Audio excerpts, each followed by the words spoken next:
Mes chers frères et sœurs, paix et bien, dans le nom de notre Seigneur Jésus-Christ, une seule chose je nous propose aujourd'hui pour notre méditation, sors de la fausse humilité et rentre dans la vraie humilité.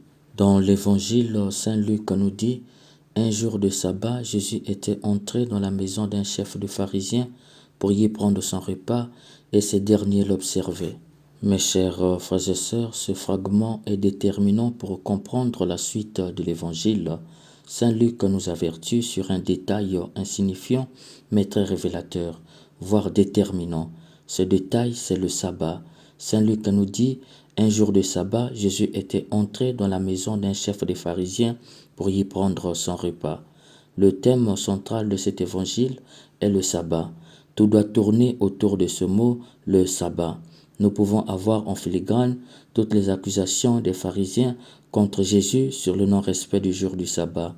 Saint Luc nous avertit que c'est un jour du sabbat et Jésus est dans le camp des adversaires. Si les pharisiens taxaient Jésus de tout parce qu'il ne respectait pas le jour du sabbat, c'est parce que le sabbat est le jour du Seigneur.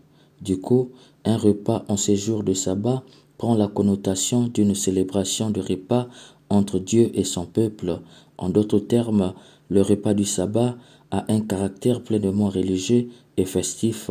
C'est le reflet du banquet éternel. C'est un grand moment pour les Juifs. Saint Luc nous dit, Jésus est venu participer à ce repas dans la maison d'un pharisien. C'est là que cela devient intéressant. Mes chers frères et sœurs, Jésus est venu célébrer le banquet de Dieu sur terre chez un homme pieux et strict, chef des pharisiens qui respecte le sabbat. Cependant, Saint Luc nous livre un détail, ces derniers l'observaient. En grec, cela veut dire « il est pillé ». C'est une ironie.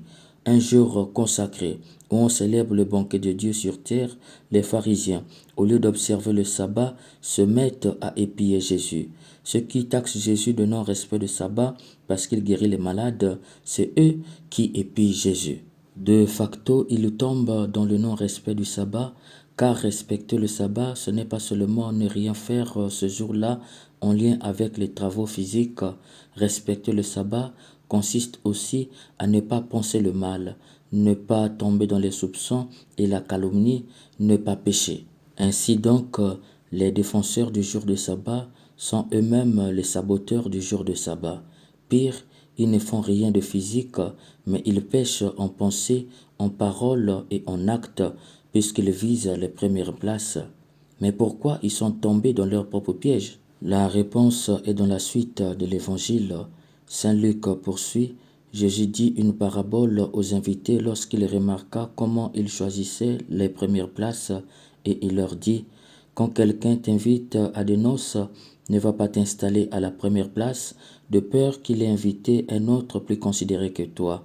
Alors, celui qui vous a invité, toi et lui, viendra te dire, cède-lui ta place et à ce moment, tu iras plein de honte prendre la dernière place. Au contraire, quand tu es invité, va te mettre à la dernière place. Alors, quand viendra celui qui t'a invité, il te dira, mon ami, avance plus haut, et ce serait pour toi un honneur aux yeux de tous ceux qui seront à table avec toi. Ici, la tentation est grande de tomber dans la facilité évangélique et déduire que Jésus nous apprend comment nous tenir lors des invitations des fêtes. Dire ainsi, c'est oublier le contexte du jour du sabbat. En effet, par ce fragment, Jésus dénonce le péché des pharisiens. Le jour du sabbat, ils pêchent non seulement en pensée, puisqu'ils ont épié Jésus, mais aussi en acte, puisqu'ils visent les premières places pour la gloire des hommes. Du coup, ils tombent dans le péché de l'orgueil. Ils sont très orgueilleux qu'ils ne voient même pas qu'ils pêchent le jour du sabbat, eux qui invitent le peuple à se sanctifier le jour du sabbat. C'est pourquoi, comme remède à leur péché d'orgueil, Jésus leur donne un médicament, l'humilité. En disant ne cherchez pas les premières places, mais plutôt les dernières places, Jésus leur fait comprendre que l'humilité, c'est placer l'autre devant soi, est humble qu'il place les autres devant. C'est pourquoi il dit qui se lève sera abaissé et qui s'abaisse sera élevé. On s'abaisse toujours pour élever les autres, comme le même Jésus s'est abaissé pour élever l'homme à Dieu. Qui élève l'homme sera à son tour élevé, mais qui s'élève seul ou qui abaisse l'homme sera à son tour abaissé. En clair, l'humilité, c'est élever les autres. L'homme humble, c'est celui qui élève l'homme. Mes chers frères et sœurs, très souvent nous croyons que l'humilité s'arrête à s'habiller décemment, à avoir une attitude religieuse dans le parler et dans l'être.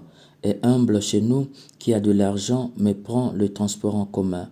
Est humble qui a de l'argent mais mange sans complication. Est humble chez nous qui a un grand poste en société mais vient jouer avec le bas peuple. Aujourd'hui, Jésus nous dit, c'est une fausse humilité. Pire, c'est un péché, car une fausse humilité est un orgueil masqué. L'humilité, c'est être capable de s'abaisser et on ne s'abaisse pas pour soi-même, on s'abaisse que pour les autres, pour les placer devant, pour les élever. Tu peux avoir beaucoup d'argent et prendre le transport en commun, mais tant que ceux qui sont autour de toi ne deviennent pas riches comme toi, sache que tu n'es pas humble. Tu peux occuper un grand poste en société ou dans l'église. Tu viens jouer avec les pauvres, parler avec eux sans intermédiaire, manger avec eux. Mais si ceux qui jouent avec toi, parlent avec toi, mangent avec toi, ne changent pas de statut social, sache que tu n'es pas humble. Tu peux avoir beaucoup d'argent et habiter un quartier périphérique et pour ne pas scandaliser les pauvres, tu t'habilles décemment et même très décemment, mais si ces pauvres demeurent dans la pauvreté, sache que tu n'es pas humble. Et ce qui est dommage, Jésus te dit ce matin, sache que tu es orgueilleux car tu es dans une fausse humilité. Or, une fausse humilité est un orgueil masqué. Donc, tu es orgueilleux et non humble. Notre Seigneur n'est pas humble parce qu'il est sorti du Père et il est venu habiter parmi nous en partageant notre condition humaine. Non, notre Seigneur est humble parce qu'il s'est abaissé pour nous élever jusqu'au Père. Voilà le vrai sens d'humilité. Qui ne vit pas cela est un pharisien.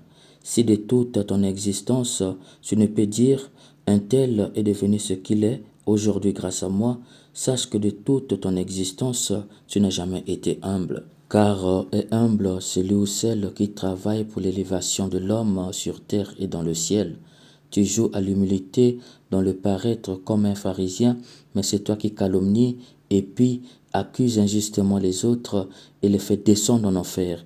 Tu es ethnocentrique, tribaliste, raciste, mais tu te crois humble. Tu es hypocrite, un pharisien. On peut aller dans tous les sens, mais pour Jésus c'est clair, l'humilité c'est aider l'homme à se développer intégralement. Et humble qui élève l'homme spirituellement et socialement. Que l'Esprit Saint nous donne la force de sortir dans la fausse humilité dans laquelle nous sommes pour rentrer dans la vraie humilité. Amen. Admirable grandeur.